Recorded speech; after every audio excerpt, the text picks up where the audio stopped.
ذنبي تعللي للذل أرضني ذنبي تعللي.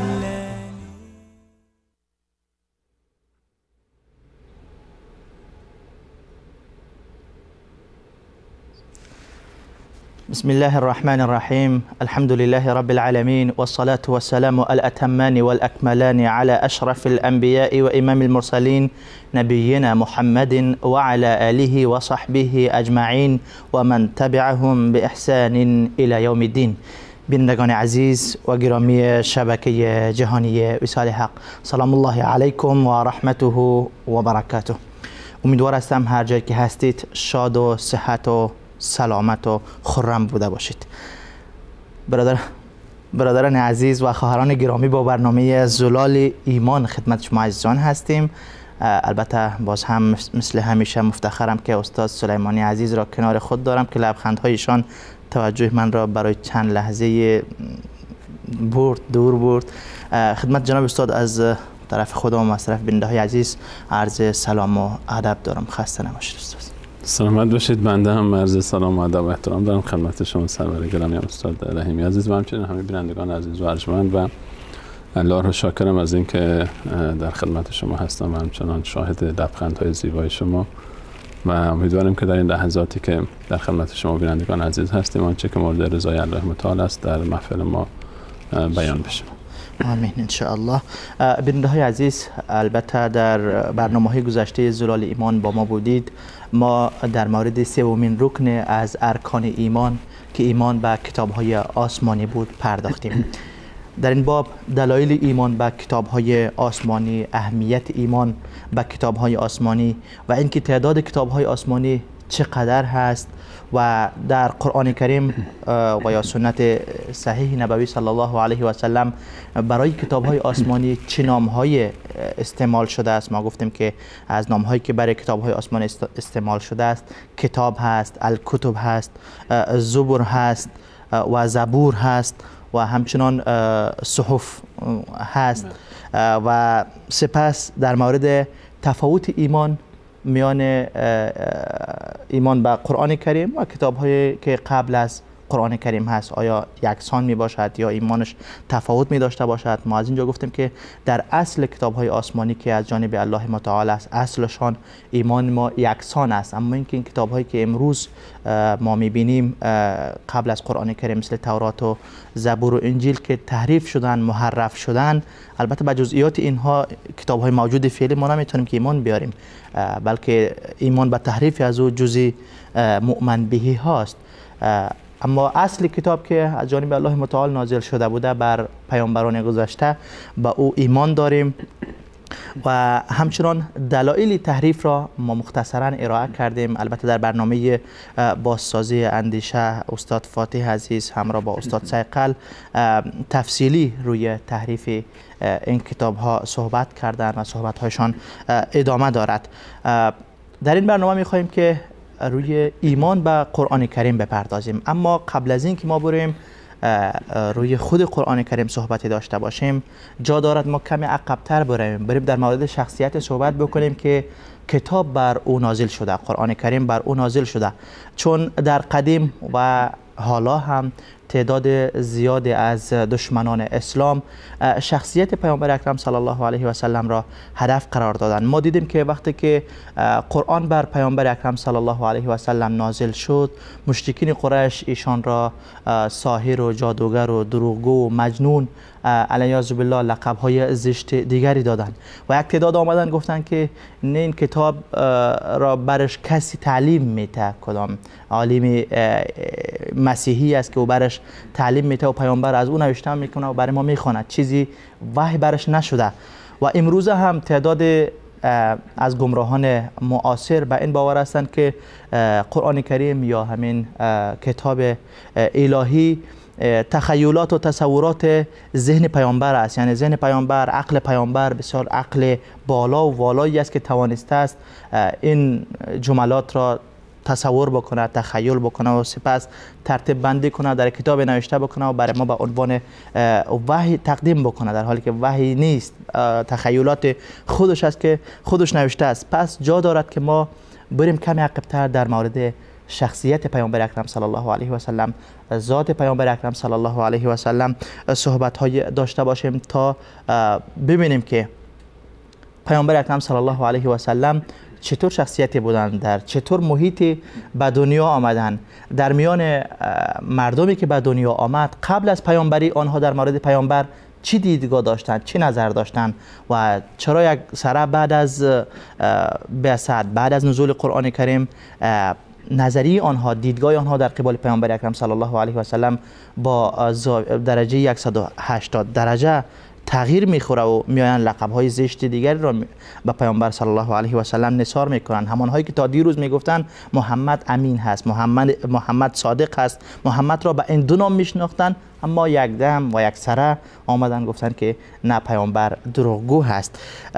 در مورد ذات پیامبر اکرم صلی الله علیه و سلم صحبت میکنیم. عنوان این قسمت از برنامه زلال ایمان هست پیامبر قبل از نزول قرآن. استاد سلیمانی عزیز، از کجا صحبت را آغاز میکنیم؟ الحمدلله و الصلاة و السلام علی رسول الله و علی آله و صحبه و من والاه.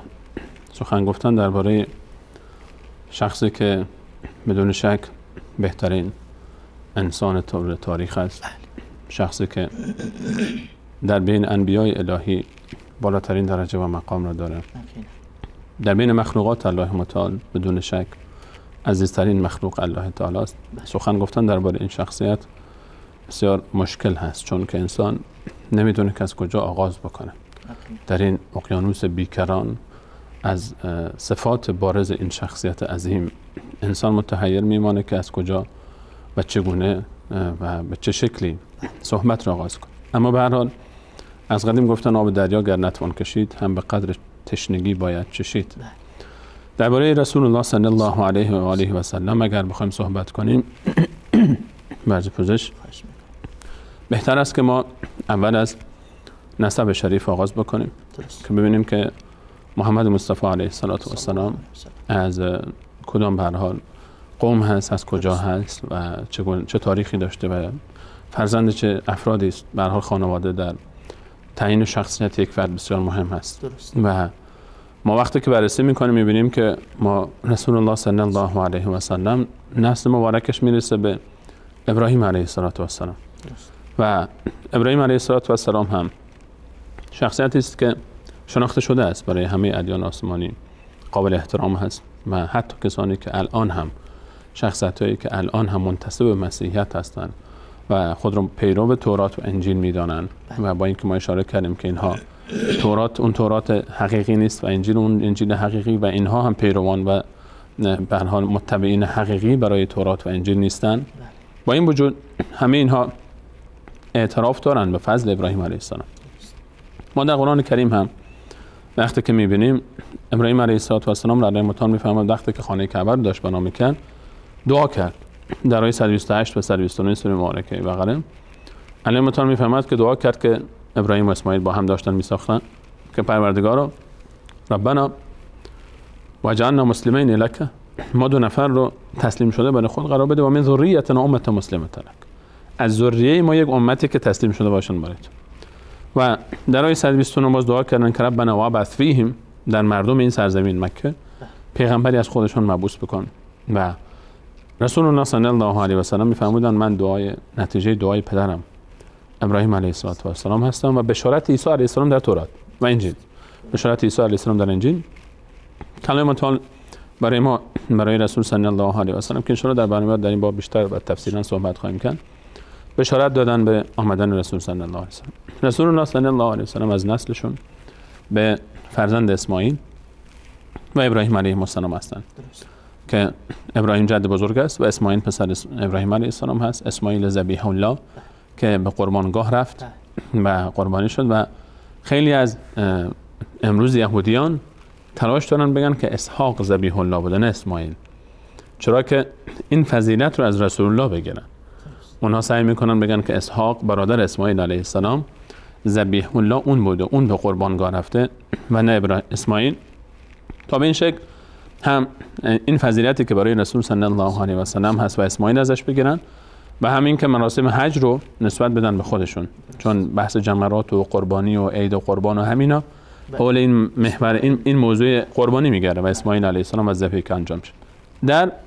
در نسب شریف رسول صلی الله علیه و سلم از ابراهیم علیه السلام تا خودشان تمام کسانی که زندگی کردن انسان‌های با شرف، با نجابت و شجاع و شخصیت‌های با کرم و شخصیت‌هایی بودن که همیشه در زمان زندگی خودشون قابل احترام بودن.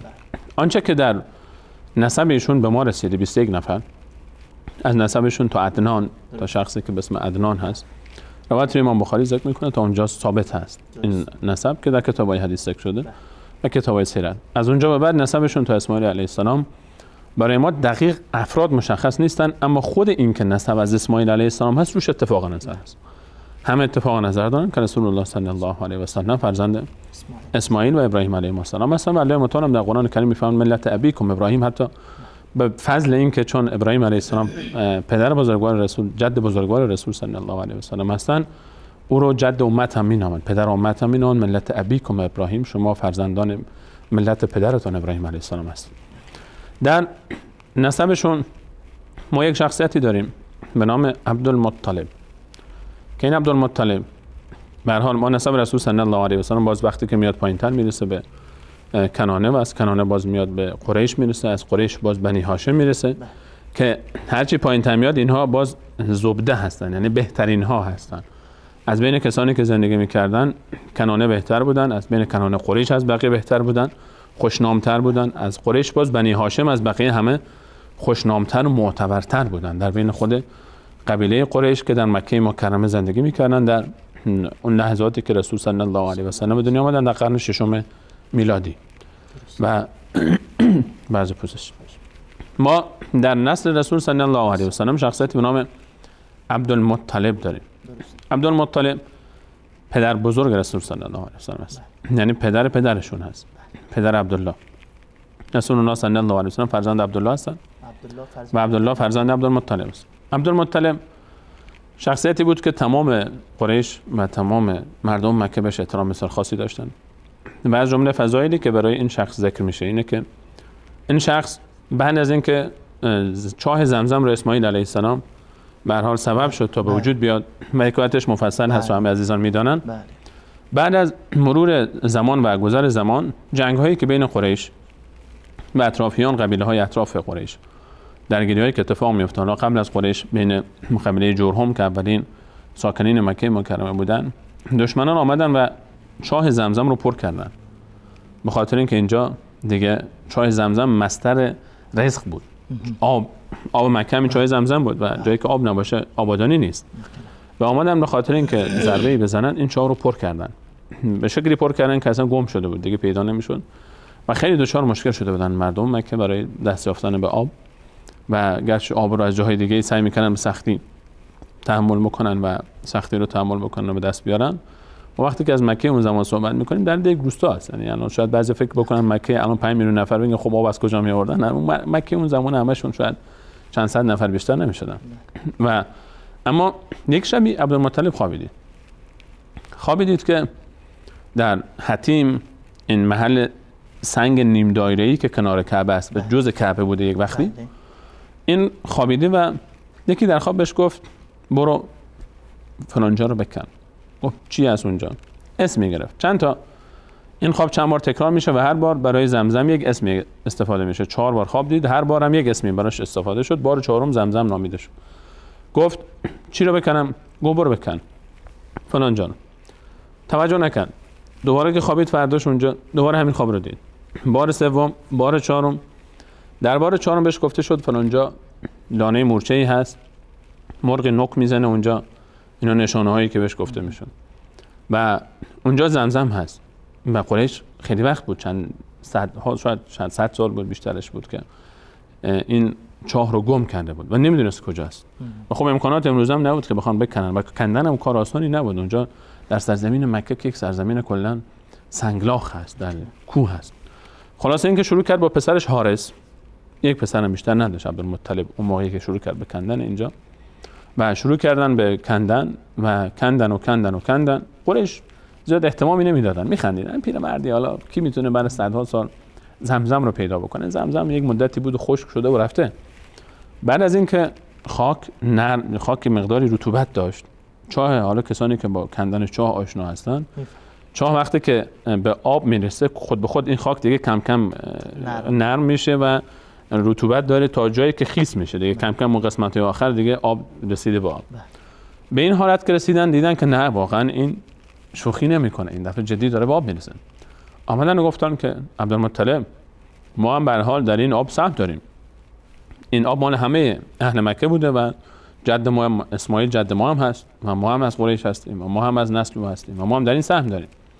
عبدالمطلب گفت به خدا قسم اصلا در این سهمی برای شما وجود نداره، نمیدم این آب رو به شما. به هر حال آب یک سرمایه بسیار بزرگ هست و زحمت کشید عبدالمطلب، کسی باش کمک نکرد. گفتن نه، ما به این راحتی تو رو ترک نمی‌کنیم اینجوری و نمی‌کنیم و به خدا قسم حتی اگر حاضر باشه با تو بجنگیم میجنگیم، ما این زمزم رو به تو نمیدیم به تنهایی، مگر اینکه یک حاکم عادلی، یک قاضی عادلی بین ما و تو حکم کنه. و گفتن بین پیش کی بریم؟ عبدالمطلب گفت باشه، این قاضی حاکم عادل کیه؟ گفتم فلان راهه در منطقه شام اسم. گفت باشه میریم. هرچی اون حکم کرد میریم پیشش، میگیم حکایت اینه و این اتفاق افتاده و هرچی او گفت باشه. حرکت کردن. عبدالمطلب به همراه چند نفر از سران قریش و رفتن حرکت کردن، در مسیر داشتن میرفتن به سمت شام و میدونیم که الان ما مسیر مدینه منوره به سمت شام، مکه مکرمه باید بیاد به مدینه منوره، از مدینه باید بره به سمت شام و این مسیر همه دشته و مسیر بسیار صعب و بوری هم است. در گرما در بیابان اینها راه رو مقداری گم کردن، آبهاشون داشت تمام میشد، آبی برای خوردن نداشتن. کار به جای رسید که داشتن هلاک میشدن دیگه، اصلا کلا ناامید شدن از هر گونه کمک و آب. نشستن گفتن چیکار کنیم؟ گفت چه دیگه چاره نیست دیگه، مثل اینکه در همین بیابان برهود ما مرگ ما فرا میرسه. نشستن گفتن که یک کاری میکنیم، الان که قراره بمیریم حداقل هر کسی قبر خودش رو با دست خودش تا جایی که انرژی داره الان هنوز میتونیم بکنیم، بعد هر کسی میشینه مال قبرش، هر وقت که مرد دور و بری‌ها رو دفن میکنن.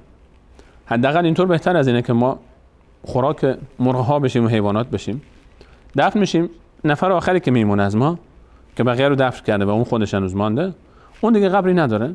اون حالا اگر یک نفری اینطوری از بین رفت مشکل نیست، بهتر از اینه که همه اینطور از بین بریم. گفتن نظر خوبیه. قبراشونو کندن. من حکایت جالب نیست، یعنی تا کجا پیش میره. ببینید این پدر بزرگ رسول الله است، یعنی تا مرگ پیش رفته و حاضر برای مردن. نشستن و همینجوری منتظرن دیگه، نشستن منتظرن تا که مرگ بیاد سراغشون. آخر عبدالمطلب خسته شد، گفت یعنی این چه کاری ما داریم میکنیم؟ چند نفر آدم عاقل نشستیم، قبر کندیم، منتظر هستیم تا مرگ برسیم. بلند شیم بریم، حداقل ان شاء الله الله تعالی یک فرجی میاره و یک آبی، یک چیزی پیدا بکنیم، بالاخره با تلاش بکنیم، حداقل یک حرکتی میکنیم، اگر مردیم مقدر بود میمیریم. گفتن راست میگی. قبل از این که حرکت بکنن، همین که میخواستن حرکت بکنن، شطوری که عبدالمطلب داشت، همین که شطور رو حرکت دادن، شطورش رو که بلند کردن عبدالمطلب، دیدن که از زیر شکم شطور عبدالمطلب یک چشمه آبی شروع کرده به جوشیدن. و این همون اتفاقی که برای اسماعیل علیه السلام افتاده بود، اینجا هم اتفاق افتاد برای فرزند اسماعیل. عبدالمطلب هم از فرزندان اسماعیل است.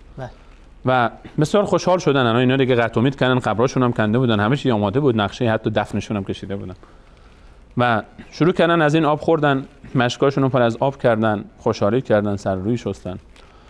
بعد گفتن که عبدالمطلب حکایت تموم شد دیگه، نه نیازی به قضاوت قاضی هست، نه نیازی به حکم کسی. الله تعالی خودش برای ما و تو بین ما و تو فیصله کرد.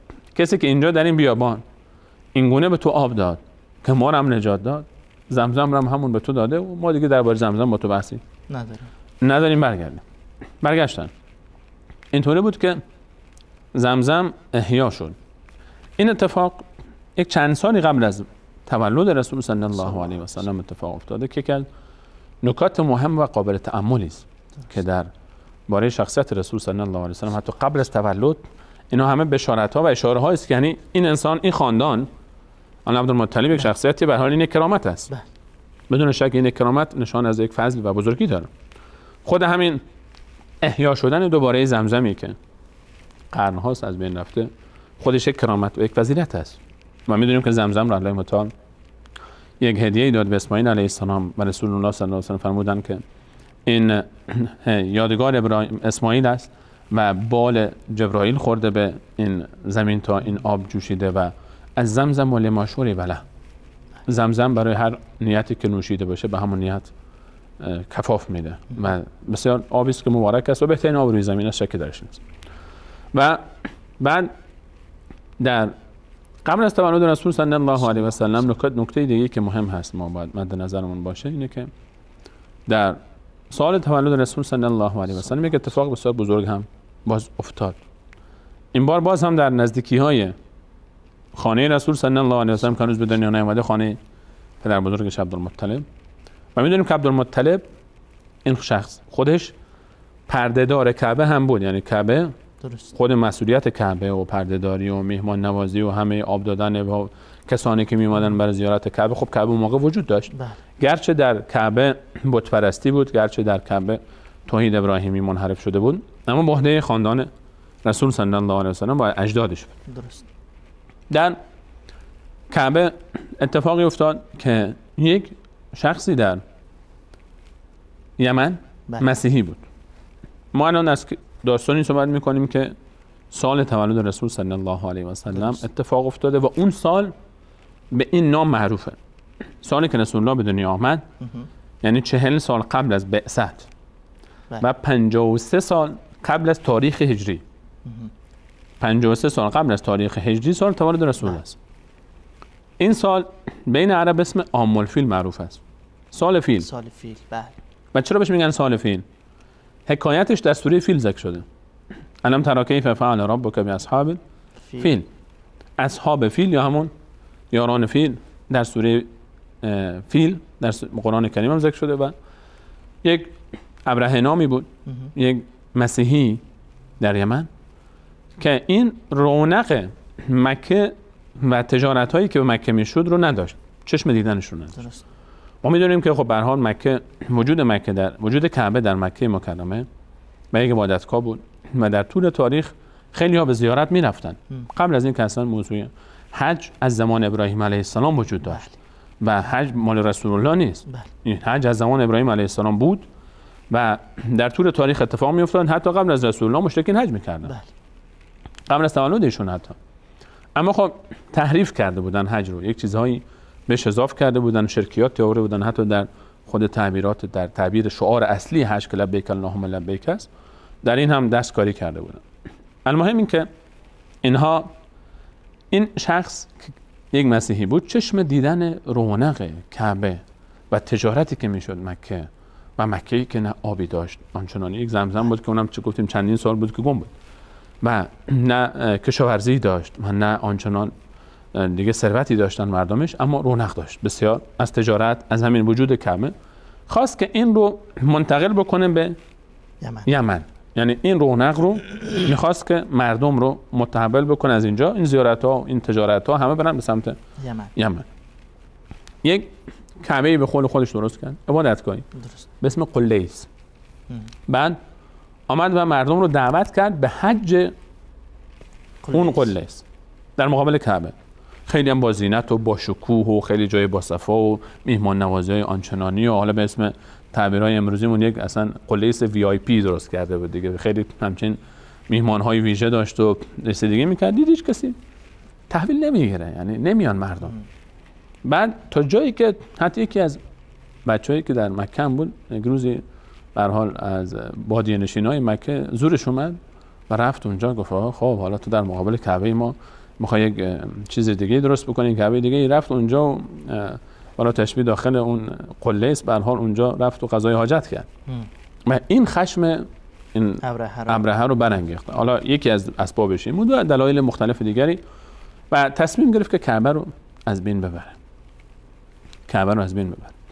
الان موضوع کعبه ارتباطش با رسول الله و قرآن بسیار مستحکم هست. کعبه اولین بنایی است که برای عبادت انسان‌ها روی زمین به دست ابراهیم علیه السلام بنا شده است و کعبه قبله مسلمین است. همونطور که مسجد الاقصی قبله مسلمین بود و مسجد الاقصی دومین مسجدی است که به دست ابراهیم علیه السلام بنا شد. و همه اینها حالا قرآن در کنار این کعبه داره نازل میشه. اینو مهمه درک اینها و فهم اینها برای حقانیت قرآن، چون اینها تاریخ داره و تاریخ ادیان آسمانی هیچ کدوم نمیتونن انکار بکنن. حتی مسیحیان و یهودیان این حقایق رو نمیتونن انکار بکنن. اینها واقعیت‌های تاریخی موجود. آمد و حرکت کرده الان با لشکر خودش که یک فیل بزرگی در قافله این لشکر بود، در جلوی این لشکر که به لشکر اصحاب فیل معروف شده به این خاطر. درست. آمد و ابرهه سوار بود. خلاصه حالا تفاصیل شما در برنامه همگام با نبی رحمت در همون وادی محصر که اتفاق افتاد اینجا عزیزان حتما دیدن و اگر ندیدن هم میتونن به یوتیوب مراجعه بکنن و ببینن. خلاصه این که حرکت کرد آمد تا رسید به نزدیک مکه. عبدالمطلب مردم پریشان الان، خب حریفی نمیشن، واقعا حریفش نمیشدن. این اومده بود تا صاف بکنه و بره. رفت عبدالمطلب و پیشش نشست و به هر حال گفتن این بزرگ قریش و پردهدار کعبه است و اکرامش کرد و احترام کرد و یک جای خیمه زده بود، خودش میز خاص و تختی داشت، کنار تخت خودش نشوند و گفت خب انتظار داشت که شاید الان عبدالمطلب اومده و التماس میکنه تو رو به خدا این کارو نکنه، به هر حال ما ضعیفیم، ما باج میدیم و قبول بکنه، یک جوری تفاهم بکنن که از این بعد یک سال مثلا ما حج میکنیم، یک سال پیش شما بیان. آمد با آرامش نشست عبدالمطلب و گفت که ابراهیم این لشکر تو که نزدیک مکه شدن در فلان وادی 200 شتر داشتم، من 200 شتر داشتم و این لشکر تو حمله کردن و این شترهای منو گرفتن، اونها مال من هست، اونها را آزاد بکن. ابراهیم در حیرت موند. الان آمده که تا کعبه که اصلا کلا رمز رونق مکه است از بین ببره، این از شتر رو داره صحبت میکنه. گفت من آمدم کعبه رو از بین ببرم، تو از شترهای خودت صحبت میکنی. یعنی کعبه به اندازه شترهای تو هم ارزش نداره که بیای درباره کعبه صحبت بکنی و میفهمی که هدف من کعبه است و خراب میکنم. گفت انا رب الابل. یک جمله بسیار تاریخی که در تاریخ این جمله ثبت شد. این جمله‌ای که عبدالمطلب گفت، پدر بزرگ رسول الله صلی الله علیه و سلم. و این جمله در طول تاریخ این قاعده موجوده. انا رب الابل. من رب به معنای صاحب و مالکم میاد. من مالک شترام. ولی البیت رب الله اکبر سیحمیه. گفت آن خانه هم از خودش مالکی داره. مالک او رو حفظ میکنه، من مالک شترم، شترام رو حفظ میکنم. اون مالک کعبه است و او کعبه خودش حفظ میکنه. کعبه مال من نیست، کعبه مال الله تعالی است. الان تو رفتی که میری که خانه الله تعالی رو خراب بکنی، الله میدونه تو، من با تو کاری ندارم. این الان هم این قاعده هست. هر کسی که به فکر تخریب کعبه است، کعبه از خودش ربی داره. کعبه نه مثلا مال فلان حاکمه، نه مال فلان گروهه، نه مال فلان حزب سیاسیه، نه مال فلان خاندانه، مال هیچ کدوم از اینا نیست. کعبه مال الله تعالی است و در طول تاریخ و تا قیامت هم این هست. کسی که الله تعالی میفرماید و من یورد فیه بالحاد بظلم نذقه من عذاب الیم. کسی در حرم مکی، در مسجد الحرام و محدوده حرم مکی مکرمه اراده گناه بکنه، و من یورد فیه بالحاد بظلم، از روی تجاوز و تعدی اراده گناه بکنه، نذقه من عذاب الیم، من الله با عظمت او را از عذاب بسیار دردناک میچشانم. در حالی که اراده گناه در غیر از حرم گناه نیست. اراده گناه در حالت عادی گناه نیست، بلکه اگر اراده بکنه انسان به گناه و گناه نکنه ثواب نوشته میشه برای او به خاطر ترک گناه. اما اراده گناه در مسجد الحرام و محدوده حرم مکه گناه است. چرا؟ اینجا حرم الله تعالی است، محدوده حرم امن الهی است. اینجا الان ما درباره سوالی صحبت میکنیم که اصلا پیامبری وجود نداره، اصلا رسول الله وجود نداره. الان حرمت کعبه قبل از رسول الله است، حرمت مکه قبل از رسول الله است. بلکه یکی از صفاتی که رسول الله به اون مزین میشه اینه که در کنار کعبه به دنیا آمد و رسول الله صلی الله علیه و سلم رو الان الله متعال میفرسته تا کعبه رو نجات بده از لوث شرک. خلاصه این که این جمله تاریخیه. عبدالمطلب انا رب الابل وللبیت رب یحمیه یا سیحمیه. الان ابرهه در تعجب بود. ابراهیم میگه که چشم من افتادی اصلا. بی خیال خودش حالا چی میفهمه که این معانی یعنی چی؟ شترها رو گفت باشه شترها بهت پس میدم، اما من میام همه شما رو از بین میبرم. گفت بیا. قبل از اینکه اینا وارد مکه بشن عبدالمطلب گفت به مردم برید توی گردنه ها و وادی های اطراف مکه تا دست لشکر اینها در امان باشید، یک دفعه به شما تعرض چیزی نشه. همه خب الان نگرانن، برخی ها حالا اون باور و به هر حال اعتقادی که عبدالمطلب داره به کعبه ندارن. بعد نزدیک شدن فیل داره نزدیک میشه به محدوده حرم. شما فکر کنید در آن اون جایی که اتفاق افتاده و از بین رفتن این لشکر در بین مزدلفه و مناست، موادی مثل محصر بله. که نرسیده به مناست و میدونیم که پایان منا میشه اول محدوده حرم. بله. خود منا و عرفات و مزدلفه تو محدوده حرم نیستن. درست. یعنی اینها چند کیلومتر مونده، یعنی 4-5 کیلومتر مونده که وارد محدوده حرم بشن. بله. در این وادی فیل رو حالا هر کاری میکنن فیل نمیره. فیل ایستاد. فیل تکون نمیخوره. فیل رو به این ور میکنن میره، رو به این طرف میکنن میره، پشت سر میره، میدوه، به سمت حرم نمیره. با تبر چکش هرچی میزنن روی سرش حرکت نمیکنه. رسول الله درباره این بعدها یک حرف زیبا زد. در صلح حدیبیه شتر رسول الله صلی الله علیه و سلم شتری داشت اسمش بود قصوا. در صلح حدیبیه هرچی شتر رو بلند میکنه نمیرفت، هرچی حرکت میکرد نمیرفت. گفتن یا رسول الله سمت مکه نمیرفت، همونجا نشسته بود. گفتن یا رسول الله قصوا مثل که امروز حالش خوش نیست، حرکت نمیکنه. گفت نه، قصوای من از این عادت‌ها نداشته. و ما هی لها بخلق، این اخلاقش نیست. حبسها حابس الفیل. قصوار امروز این شتر رو همون کسی که فیل ابرهه رو نگه داشته بود نگه داشته. نباید ما از اینجا جلوتر بریم، باید اینجا بمونیم. نباید ما جلوتر بریم، اینجا باید بمونیم. و همین اتفاق افتاد و فیل رو به هر حال الله متعال درک و شعور یک حیوان، فیل یک حیوان بود. بله. از خیلی از انسان‌ها بیشتره. انسان‌هایی که الان برای اونها کعبه حرمت نداره و نمیفهمن. خلاصه اینکه فیل نمیرفت. همین که می‌خواستن حرکت بکنن الله متعال پرندگان کوچولویی فرستاد. ابابیل. در قرآن کریم از اونها به اسم ابابیل نامیده شده. ابابیل پرنده‌ای است به اندازه این پرستوهای ما. پرستو حالا در تعبیر فارسی ایرانی پرستو میشه، حالا نمیدونم در افغانستان تاجیکستان چه تعبیری داره بهش میگن. مرغ‌های کوچکی هست، شاید این اندازه بیشتر نشه، یعنی درست. کف دست جا میشه. مرغ‌های ابابیل این مرغ، یعنی مرغ کرکس و عقاب و آنچنانی نفرستاد الله تعالی. مرغی فرستاد اندازه گنجش، خلاصه گنجش کم میفهمن چی است. مرغای بسیار کوچکی اندازه کف دست بیشتر نیست. این مرغ‌ها رو فرستاد. این مرغ‌ها این جنگنده‌های پیشرفته را الله تعالی فرستاد. به منقارشون یک دانه دارن که الله تعالی اونها رو فرستاد. حجارت من سجیل اسم گذاشت الله تعالی. یک دانه به اندازه عدس، یه خیلی بزرگی به اندازه نخود، یعنی خیلی کوچیک. حالا این مرغ چقدر هست که در داخل دهان این منقار این چقدر جا میشه؟ میگن یک دانه در منقار داره و 2 تا دانه در چنگال‌ها گرفته.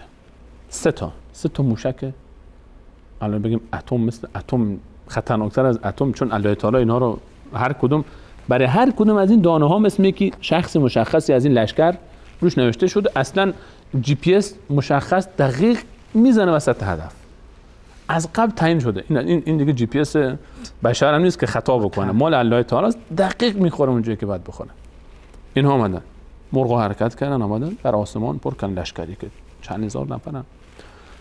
این دانه های عدس از آسمان که میریخت بر فرق سر هر کسی که میخورد میپاشید از هم. فجعلهم كعصف مأکول. الله تعالی میفهمد بعد از اینکه این دانه کوچولوی عدس که به این کله این که میخورد، این مثل یک لقمه عصف مأکول به چی میگن؟ علفی که حیوان میخوره، نشخوار میکنه. سیرابی شکم حیوان، این شکمبه حیوان وقتی که باز میکنیم داخلش چی میبینیم؟ عصف مأکول همونه. عصف مأکول یعنی اون گیاه خورده شده، جویده شده. مأکول یعنی خورده شده. الله تعالی میفهمد این انسان ها مثل این که اینا رو کسی خورده باشه، جویده باشه، توف کرده باشه، اینطوری شده بودن. یک دانه بمب الله تعالی است دیگه، موشکای خدایی دیگه از آسمان اومد. همه اینها یکی از بین رفتن. تمام این لشکر رو از بین برد الله تعالی. با چی؟ با چند تا پرنده هایی که فرستاده بود. ولله جنود السماوات والارض. تمام مخلوقات الله تعالی لشکر الله تعالی هستند. هر مخلوق الله تعالی یکی از سربازهای الله تعالی است. تسبح له السماوات السبع والارض و من فیهن. تمام آسمان و زمین و هر آنچه که در آسمان و زمین است به تسبیح الله تعالی مشغول است. و این من شیء الا یسبح بحمده ولکن لا تفقهون تسبیحهم. و هیچ چیزی نیست مگر به تسبیح الله تعالی مشغول، اما شما نمیدانید. خلاصه این که کعبه حدوداً، حالا بعضی از سیرنگاران گفتن 40 روز قبل از وفات تولد رسول ولادت رسول الله صلی الله علیه و سلم این اتفاق افتاد. و خود این منزلت کعبه و منزلت قریش، این خانواده، حالا اون از یک طرف زمزم رو گفتیم چه اتفاقی افتاد، از یک طرف دیگه این در بین عرب یک مثل بمبی صدا کرد و خبر روز شد. مکه سر زبان ها افتاد که لشکر ابره اینطوری از بین رفت و این یک معجزه بود دیگه. هیچ کسی نمیتونست که این را توجیه دیگری بکنه جز قداست این مکان، جز حرمت این خانه و جز احترام این خاندان عبدالمطلب. و مشخص بود اینا همه نشانه هایی بود برای اینکه در این خاندان به هر حال بشارت ها از قبل هم داده شده بود که یک انسانی عظیمی به دنیا خواهد آمد و اینها بشارت هایی بود تا مردم آماده پذیرش اون خبر عظیمتر بشن که قرار بود در این خاندان اتفاق بیفته که ولادت رسول صلی الله علیه و سلم بود که در همین سال، یعنی سال عام الفیل اتفاق افتاد، 40 سال قبل از بعثت و 53 سال قبل از هجرت رسول صلی الله علیه و سلم. تشکر، سلامت باشید. وللبیت رب یحمیه. بنده های عزیز وقفه کوتاهی میگیریم و برمیگردیم. با هم باشید. بالمصطفى فلتنعم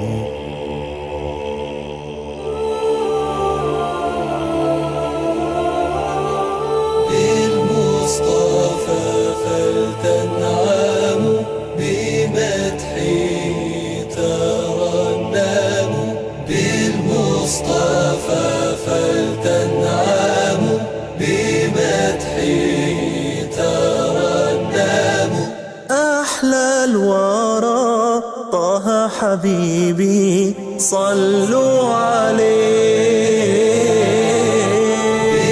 بالمصطفى فلتنعموا بمدحه ترنموا بالمصطفى فلتنعموا بمدحه ترنموا أحلى الورى طه حبيبي صلوا عليه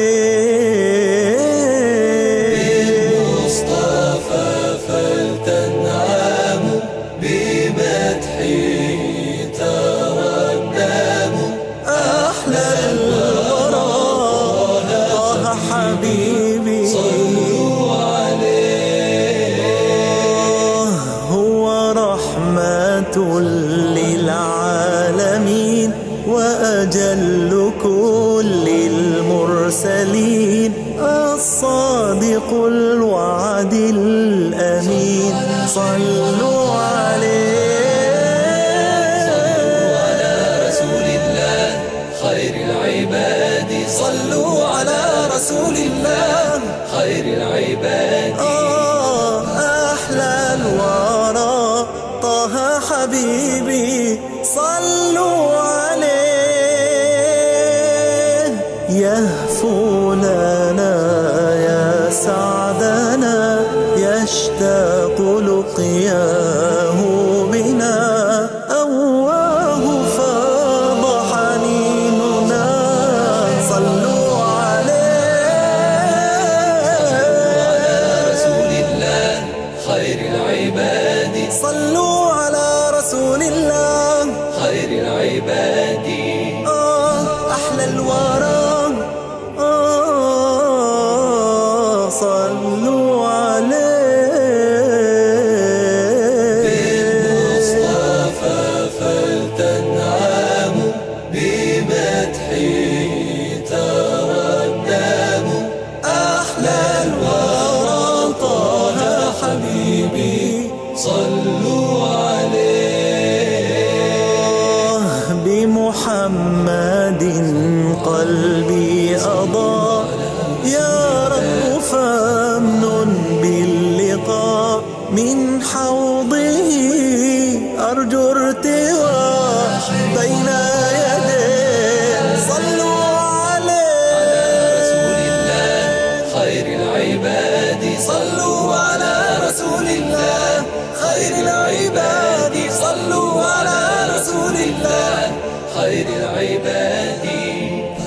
صلوا عليه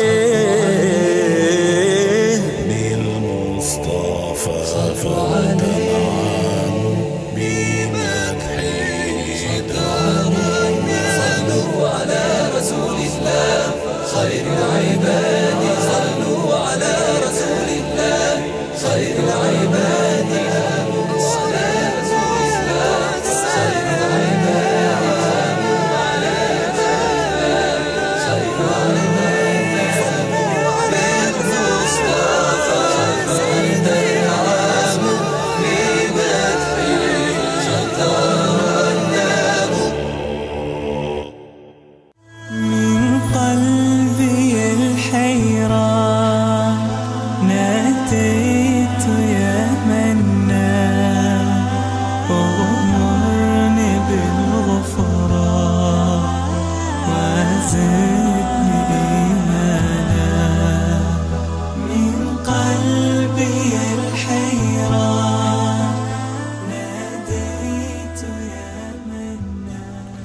با سلام مجدد خدمت شما بیننده های عزیز و گرامی، با برنامه زلال ایمان با موضوع پیامبر صلی الله علیه و سلم قبل از نزول قرآن خدمت شما عزیزان هستیم. قبل از میان برنامه استاد سلیمانی عزیز در مورد نسب شریف پیامبر اکرم صلی الله علیه و سلم صحبت کردند که ایشان از اولادهای حضرت ابراهیم خصوصا از نسل حضرت اسماعیل هستند. ادعای حضرت ابراهیم بود که برای آمدن یک پیامبری از اولادهایشان در اهل مکه دعا کرده بودند. پیامبر صلی الله علیه و سلم میگفتند که من نتیجه دعاهای پدرم ابراهیم و بشارت برادرم عیسی علیه السلام هستم.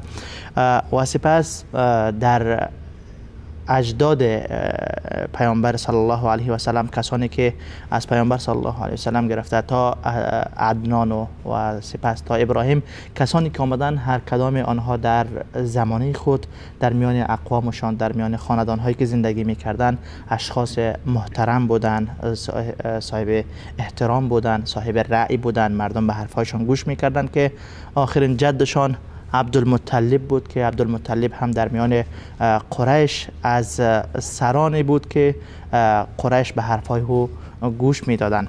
البته آب زمزم را گفتند که قبلا بسته شده بود و تعطیل شده بود، از بین رفته بود. با خوابهای از عبدالمطلب خوابهای پیاپی دید چند شب که کسی برش میگفت که فلان جای را رفته حفر بکن.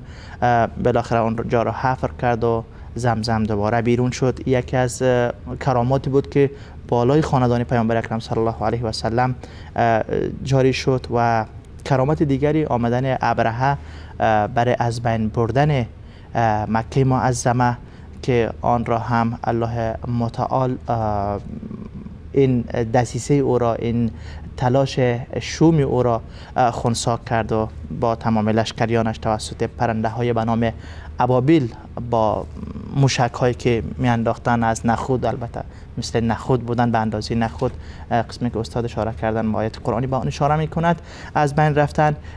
این البته یک مقدمه چینی بود برای آمدن یک شخصیت عظیم و نزول یک کتاب عظیمی که قرآن کریم است. ما در موردش صحبت میکنیم. استاد سلیمانی عزیز، شما گفتین که بعد از این حادثه تقریبا 40 روز بعد یا کمتر و بیشتر، یعنی خلاصه در همان سال که سال فیل شهرت یافت تا امروز ما آن سال را به نام سال فیل میشناسیم، پیامبر صلی الله علیه و سلم به دنیا آمدن. در همون سال حالا مدتی گذشت و عبدالله پدر بزرگوار رسول صلی الله علیه و سلم قبل از جریان قضیه ابرهه ازدواج کرده بود با آمنه بنت وهب، دختر وهب که مادر بزرگوار رسول صلی الله علیه و سلم هستند. و ایشون هم، آمنه هم، از خاندان بسیار با عظمت و محترم و از خاندان بزرگی از خانواده های قریش بود. درست. و به هر حال ازدواج بین عبدالله و آمنه اتفاق افتاد. به هر حال این دو جوان با هم ازدواج کردند و عبدالله پدر بزرگوار رسول صلی الله علیه و سلم هستند که ایشون بعد از ازدواج، ایشون کوچکترین فرزند عبدالمطلب بود، آخرین فرزندشون 10 تا پسر داشت، ایشون آخریش عبدالله بود و به هر حال از بین همه محبوب تر هم بود نزد پدر، به مانند یوسف علیه السلام که آخرین بود و از همه محبوب تر بود. و ایشون بعد از ازدواج در سفری که به سمت در سفر تجاری که داشت و به مدینه منوره که رسیده بود، در راه مدینه منوره اینجا کنار به هر حال خانواده‌ای که اینجا زندگی می‌کردن از به هر حال آب اجداد مکه و اینجا زن گرفته بود. عبدالمطلب از مدینه یک زنی گرفته بود و پدر عبدالمطلب از هاشم از مدینه زن گرفته بود. یک نسبت خانوادگی داشتن. عبدالله آمده بود برای دیدن اونها و میشه گفت که دایی‌های عبدالله اینجا زندگی می‌کردن. در مسیر برگشت دچار مریضی شد و نتونست حرکت بکنه و فوت کرد و همینجا در کنار خاندان به هر حال خانواده‌هایی که داشت از مدینه منوره اونجا در یثرب آن زمانه که اسمش یثرب بود دفن شد. درست. عبدالله قبل از تولد رسول الله صلی الله علیه و سلم پدر بزرگوارشون فوت کرد. درست. و رسول الله صلی الله علیه و سلم در حمل در شکم مادر بودن که عبدالله فوت کرد. پدرشون وفات کرد. یعنی هرگز پدر رو ندیدن. درست. و این خب به هر حال الله تعالی قصدش نیتش این بود که این گونه پیامبرش به دنیا بیاد تا برای هیچ فرزندی که پدر نداره دیگه بهانه‌ای باقی نمونه که من پدر نداشتم و پدر اگه می داشتم موفق می بودم، من یتیمم. رسول الله یتیم بود. رسول الله صلی الله علیه و سلم در روز دوشنبه در ربیع الاول دوشنبه ربیع الاول روی اینا اتفاق نظر هست که روز دوشنبه و ربیع الاولش در سال عام الفیل روی این سه مورد اتفاق نظر است که تولدشون صورت گرفته بعد از سوره یافته.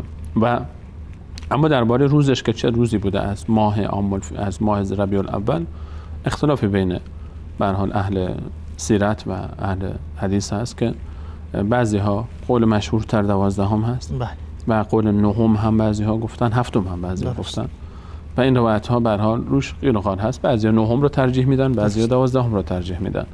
به هر حال روی تولد ایشون که در چه روزی بوده اتفاقا نظر نیست. روز اینکه دوشنبه بوده چون خود حضرت فرمودن که من روز دوشنبه به دنیا آمدم.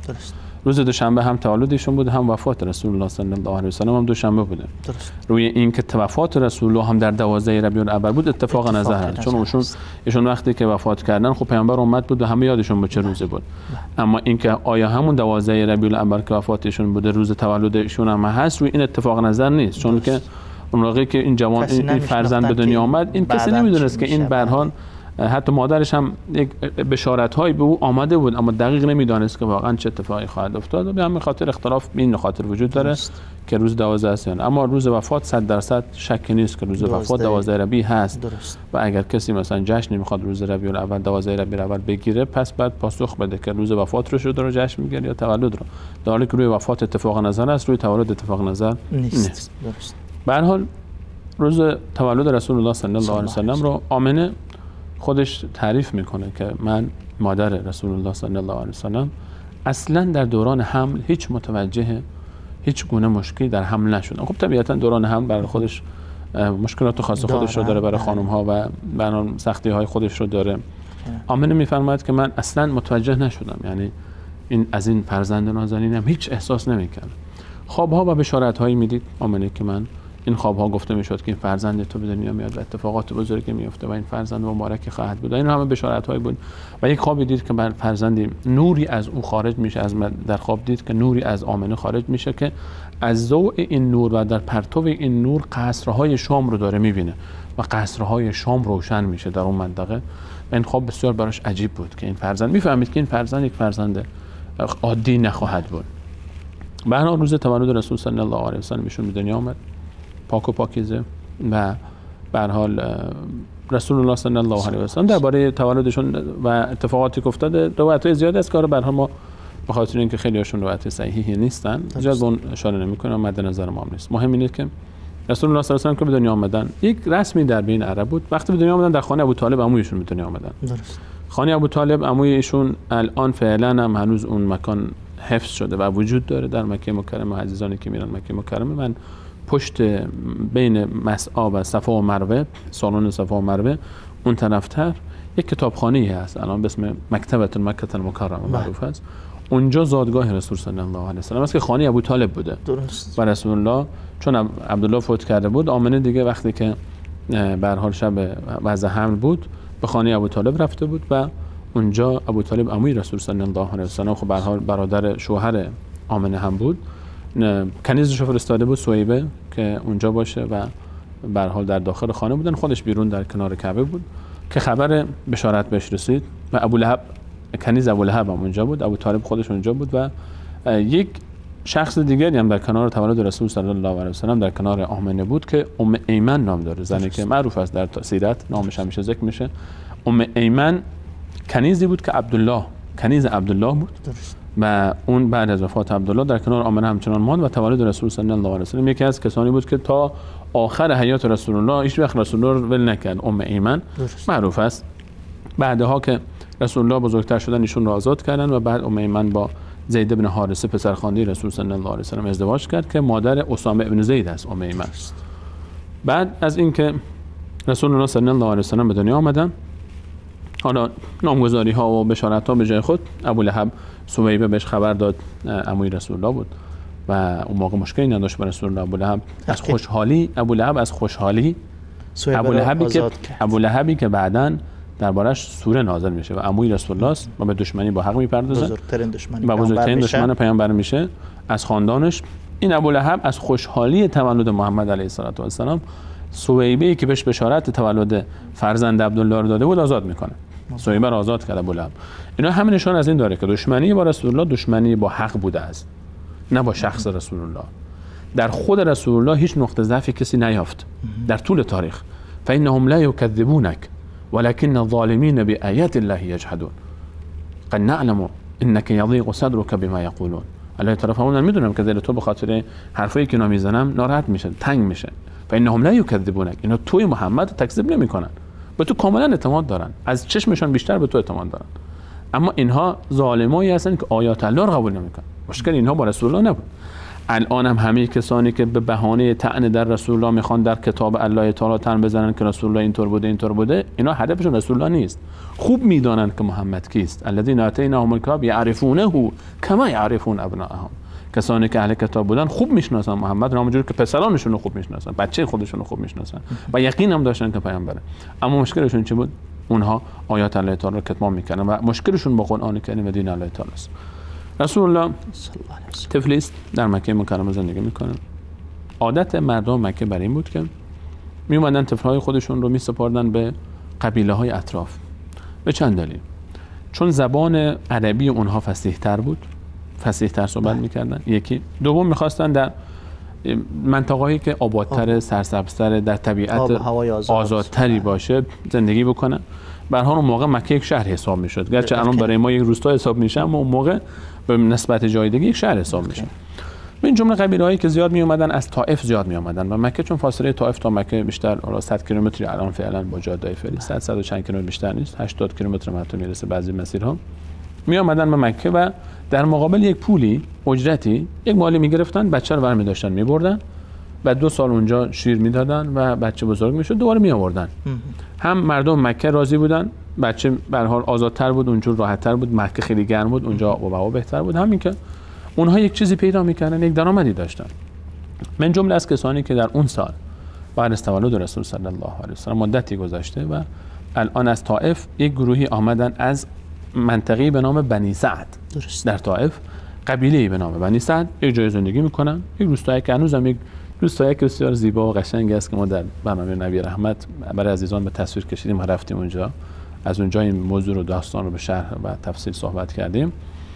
خانمی به نام حلیمه با شوهرش به نام حارث آمدن و اینها حرکت کردن و آمدن به سمت مکه مکرمه تا ببینن که یک فرزندی برای خودشون، یک طفلک بردارن برن. خود حلیمه رضی الله عنها میفرماید که من و حارث رفتیم، از زبان خود حلیمه میشنویم که میگه رفتیم و هدف ما این بود، به هر حال یک سال خشکسالی بود، من سوار بر یک الاغی بودم و همسر من سوار بر یک شتر پیری. شتر پیر از گرسنگی و از خشکی اون سال شیر نداشت. الاغ من هم در مسیری که داشته میرفتیم یک جای دیگه که اومد و زد و پاش لنگ شد، میلنگید و بچه‌ای هم داشتم، طفلی خود من، طفل شیرخواری که شبها از گرسنگی از بس نمیتونست بخوابه که ما رو هیچ شبی به خواب نمیگذاشت. این وصف حال حلیمه است در حال آمدن به مکه. با این وضعیت داره میاد با گروه دیگری که همراهشون هست. میگه ما به خاطر اینکه شطور مریض بود، خر ما لنگ بود، دیر رسیدیم به مکه. بقیه از ما پیشی گرفتن. هر کی که می اومد وارد مکه میشد بوده میرفتن سراغ این اشراف و بزرگان قوم و هر کی به هر حال بچه مایه‌دارا به قول ما، بچه پولدارا رو میگرفتن، تک پولی بیشتری گیرشون میاد. میگه ما دیر رسیدیم. وقتی رسیدیم که همه به هر حال گرفته بودن بچهای آقازاده ها و شاهزاده ها رو. ما رفتیم هرچی گشتیم کسی نیست. گفتن یکی از یتیمی است کسی نیست رو ببر. و اومدن به پیش خانه آمنه. گفتن این بچه پدر نداره و مادرش هم وضعیت مالی خوبی نداره. پیش عموش هست، عموش هم زیاد وضعیت مالی خوبی نداره. و میگه که من نپذیرفتم و رفتم. ببینیم که چه حکایتی است. یک طفل یتیمی که حتی اینها حاضر نیستن قبولش بکنن و حلیمه میفهمد، خودش میفهمد، من قبولش نکردم. گفتم این پدر نداره، مادرش هم ثروتی نداره، عمویش هم فقیر هست. خب کی میخواد به درد ما بخوره؟ اون هدفشون که تنها خدمت نبود، میخواستن به حال یک امرار معاش هم کرده باشه. میگه رفتم و گشتم به این امید که شاید ثروتمندتری پیدا بکنم. و چه میدانست حلیمه رضی الله عنها که ثروت اینجاست و اصل جواهر و ثروت‌هایی که دنبالش میگشت همینجا در دامان این طفل است. اما الله تعالی نصیب کرده بود برای حلیمه که جای دیگه پیدا نکنه. حلیمه باید برمیگشتم اینجا، باید میآمد دوباره پیش همین طفل. حلیمه میفهمد که گشتم پیدا نکردم، هیچ نشد. آخر گفتم حداقل پیش دوربر همراهیام خجالت زده نشم بگن آقا این چیزی که دست خالی برگشت. حالا شطور ما که مسخره میشد، خر ما که مسخره میشد، لنگ بود، حالا دست خالی هم برگردیم که نمیشه. آخر رفتم قبولش کردم این طفل رو، فقط به این خاطر که دست خالی نیام. و در مقابل یک چیز خیلی ناچیزی اتفاق کردیم، گفتم از این چی که بهتره دیگه، به هر حال دست خالی برگردیم. و این طفل رو برداشتم. آمنه الان این طفل از مادرش جدا میشه و میره، مادر هم او رو میسپاره به اینها و میره، حرکت میکنن. حلیمه میفرماید که من که حرکت کردم به والله، همون شبش حالا اتفاق حرکت نکردم، شبش که گرفتیم میگه رفتیم تا صبح حرکت کنیم، شب استراحت کردیم. همون شب میگه من این بچه رو که بردم خونه، شوهر من رفت پیش شطور، دید که این سینه های شطور پر از شیره. برای اولین بار عجیب شیر دوشیدیم خوردیم، من خودم طفلم اولین شبیه که طفل من آرام میخوابه و گرسنه نیست و راحت خوابیدیم، خیلی راحت. صبح حرکت کردیم، من با همین الاغ لنگ خودم حرکت کردیم، چنان این سری میره، چنان این الاغ سری میره. حالا دیگه الاغی که مدل شاید حساب بکنیم مدل 2000 مدل 99 و 98 بوده، حالا مدل 2017 شده یک دفعه. میگه این الاغ چنان سری میرفت که همراهان من میگفتن حلیم یک کمی صبر کن، کمی صبر کن ما به تو برسیم، این همون الاغه؟ گفتم بله والله همون الاغه. میگفتم باور نمیکنم این همون الاغ باشه. و شطور هم همینطور. و بچه من هم هیچ وقت در بین رو اذیت نکنه. از اون شب به بعد دیگه ما رو گریه نکردیم بچه. و میدونم که همه برکات این طفل است. اون موقع میگفت که این پیش خودم گفتم این طفل مبارکی است. الله تعالی در این یک دفعه از همین الان شروع شد. و از اون روز بعد هر روز در زندگی ما برکت بود. بردیمش بنی سعد. این طفل نازنین رو بردیم، میگه که خشکسالی هم بود و گوسفندایی بود. ما امید داشتیم این گوسفندا برن و به هر حال یک چیزی بیارن برای ما، از شیرشون می‌خوردیم، تغذیه می‌کردیم. گوسفندا میرفتن میآمدن، گوسفندای من شکم سیر پر از شیر، سینه‌هاشون پر از شیر. تمام دور و بری‌ها میگفتن بابا، به چوپانا میگفتن شما گوسفنداتون رو ببرین جایی که گوسفندای حلیمه و حارس رو میبرن. اینا گوسفنداشون سیر برمیگردن پر از شیر. شما گوسفندای شما گرسنه نمیان، یک ذره شیر ندارن، ببریم جایی که اینا میچرانن. بعد میگفت بعدن اونها هم گوسفنداشون رو با گوسفندای من همراه میکردن، میرفتن برمیگشتن، گوسفندای اونا گرسنه، شیرم نداشتن، گوسفندای من سیر و شیرم داشتن. و این برکت رسول الله صلی الله علیه و سلم بود. و رسول الله صلی الله علیه و سلم روزی از روزها، حلیمه میفرماید رضی الله عنها مادر رسول الله صلی الله علیه و سلم، و این سعادتی است که الله تعالی به حلیمه داد و مادر شیری و رضایی رسول الله صلی الله علیه و سلم. چیزی ادامه بودین یا بگذاریم پیامبر صلی الله علیه و سلم رو نزد حلیمه تا برگردیم وقتی ما پایان رسیده؟ مادرشان آمنه ایشون رو پیش حلیمه گذاشت 2 سال و منتظرش ماند. ان شاء الله بینندگان هم یک هفته منتظر بمونن تا ما احتمال حکایت بسیار جالبی است در موضوعی که اینها همه، ما این صحبت‌ها رو ما به این خاطر می‌کنیم که اینها همه برای فهم عظمت قرآن مهم است. ما باید بدانیم که قرآن بر چه شخصی نازل شد. وقتی که دانستیم چه شخصی قرآن بر قلب نازنینش نازل شد، اون موقع میفهمیم که این کتاب چیست. آیا این کتاب واقعا کلام اوست یا کلام الله تعالی است؟ این مهمه. کی داره برای شما توضیح میده این موضوع رو؟ الان حتی ما خودمون الان یک موضوعی رو وقتی کسی صحبت میکنه، آقا گوینده این کلام کی هست؟ مهمه برای ما. الان ما باید بدانیم که این گوینده این کلام محمد مصطفی علیه السلام هست یا الله متعال است. از چند نظر مهمه که آیا کلام خود محمد علیه السلام هست که نیست، کال باز دلایل رو ذکر کرد در خلال برنامه پیش رو. و دوم که آیا این کلام آیا همان گونه‌ای که بر محمد نازل شده به دیگران رسیده یا نه، نعوذ بالله محمد در انتقال این کلام دستکاری کرده باشه. این هم مهم است. درست. و این در خلال معرفی شخصیت هدف ما از بیان این زندگی نامه مختصراتی از لقطاتی و به هر حال از این گلستان گل‌های شاخه‌های گلی از زندگی رسول صلی الله علیه و سلم برای میگه. هدف ما تنها بیان زندگی نامه ایشون نیست و این برنامه جای این موضوع هم نیست، و اما این به این خاطر مطرح میشه تا اصل موضوع و اهمیت موضوع، جایگاه رسول الله، شخصیت رسول الله مشخص بشه تا بدانیم که این شخص بود که قرآن براش نازل شد. و فرموده شما همونجا رسول الله صلی الله علیه و سلم میگذاریم در بنی سعد در همون طفولیت و حکایت بسیار جالبی خواهد بود در برنامه بعد که یک حکایت بسیار عجیب و بسیار عظیم در بنی سعد اتفاق افتاد برای رسول صلی الله علیه و سلم. و عجیب تر اینه که آثارش رو انس ابن مالک میفرماید من تا آخرین لحظات حیات رسول الله روی سینه مبارکشون میدیدم. الله اکبر. تشکر. سلامت باشید. بیننده‌های عزیز، پیامبر صلی الله علیه و سلم رو که طفل 1 ساله یا 2 ساله هستند در منطقه طایف در قبیله بنو سعد نزد مادر رضاییشان حلیمه سعدیه میگذاریم. انشاءالله برنامه بعد گفتن داستان عجیب و جالب در آنجا رخ داده است که تا آخر عمر پیامبر اکرم صلی الله علیه و سلم آثار آن حادثه را حضرت انس میدیدن. این حادثه چی است منم نمیدونم. هفته بعد انشاءالله در برنامه زلال ایمان خدمت شما عرض خواهیم کرد. تا آن دم الله یار و مددگارتان. السلام علیکم و رحمت الله و برکاته.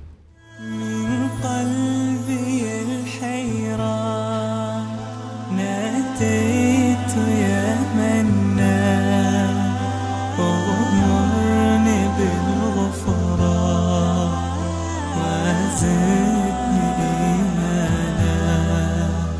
من قلبي الحيران ناديت يا منان وغمرني بالغفران وزدني إيمانا. ذنبي تعلاني